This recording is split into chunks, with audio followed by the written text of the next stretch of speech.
Alors, Yves a entendu parler de la création d'une station d'autopartage,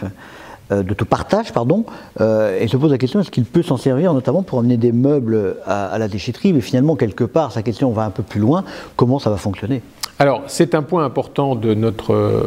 politique pour l'année 2018,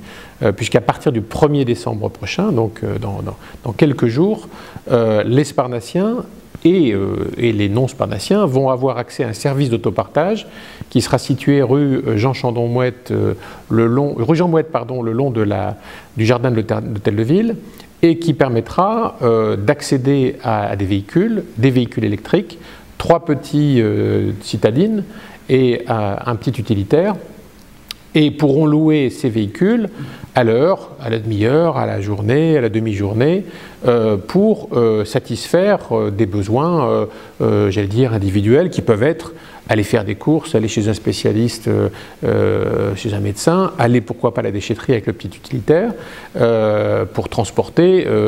des meubles ou des objets d'une capacité limitée, puisqu'on n'a pas là une grande camionnette, puisque ce sont des véhicules électriques. Et l'idée, c'est de familiariser les usages urbains avec l'autopartage, qui, on le voit déjà dans certaines grandes agglomérations, et c'est une nouveauté dans la Marne, et probablement on est l'une des seules villes à le faire dans le Grand Est aujourd'hui, développer ce genre de service, parce que c'est un vrai service pour les gens qui n'ont pas de voiture. C'est un service aussi qu'on peut offrir à certaines personnes qui ont parfois un deuxième ou un troisième véhicule, qui stationnent devant chez eux toute la semaine parce qu'ils en ont un très faible usage, et leur intérêt serait peut-être demain de céder ce véhicule pour recourir de temps à autre en fonction des besoins à l'autopartage. Je pense que le véhicule électrique d'une part et le partage des véhicules va devenir une pratique urbaine courante dans les années qui viennent, et on a souhaité, en agissant de la sorte, innover, familiariser les Sparnassiens à ces nouvelles pratiques, parce que demain, je suis persuadé que le succès sera là et nous aurons des demandes pour installer d'autres stations d'autopartage, ou dans la ville, ou sur le territoire de l'agglomération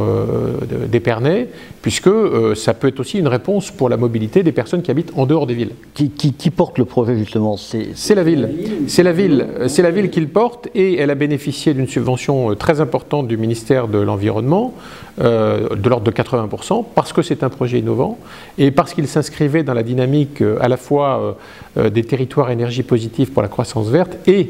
la dynamique ville respirable. Nous avons été lauréats des 2 appels à projets,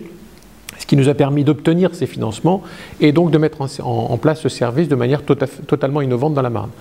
J'espère qu'évidemment ça pourra se développer. J'espère qu'un jour on pourra aussi accéder à un service d'autopartage qui pourrait pourquoi pas être commun à Reims, à Châlons et à Épernay, ce qui permettrait avec un même abonnement de pouvoir prendre une voiture selon ses besoins à Reims, à Châlons ou à Épernay, et de pouvoir circuler très facilement, ce qui serait évidemment pour bon nombre de Marnais une avancée considérable. Comment va-t-on réserver? Est-ce qu'on pourra le faire en ligne par exemple? Oui, tout se fera en ligne, c'est-à-dire que vous vous inscrirez en justifiant évidemment de votre permis de conduire, ce qui me semble évident. Vous aurez des choix de différentes formules d'abonnement, selon que c'est un abonnement avec une fréquence d'usage importante ou au contraire un usage très épisodique, et puis en fonction de ces abonnements, vous aurez accès à un véhicule que vous aurez préalablement réservé sur un planning, ce qui fait que vous n'avez pas de chance d'arriver ou vous n'avez pas à craindre d'arriver avec le véhicule parti, puisque le véhicule à un horaire précis vous est réservé. Ensuite, évidemment, un autre usager viendra vous succéder, et l'objectif, c'est de faire en sorte que ces véhicules soient constamment, ou le plus souvent possible, en fonctionnement. Ils se rechargeront la nuit, puisque la nuit, on peut penser qu'il y aura moins d'usage que le jour. Merci pour ce tour d'horizon rapide, mais concis et précis. Merci, à très bientôt.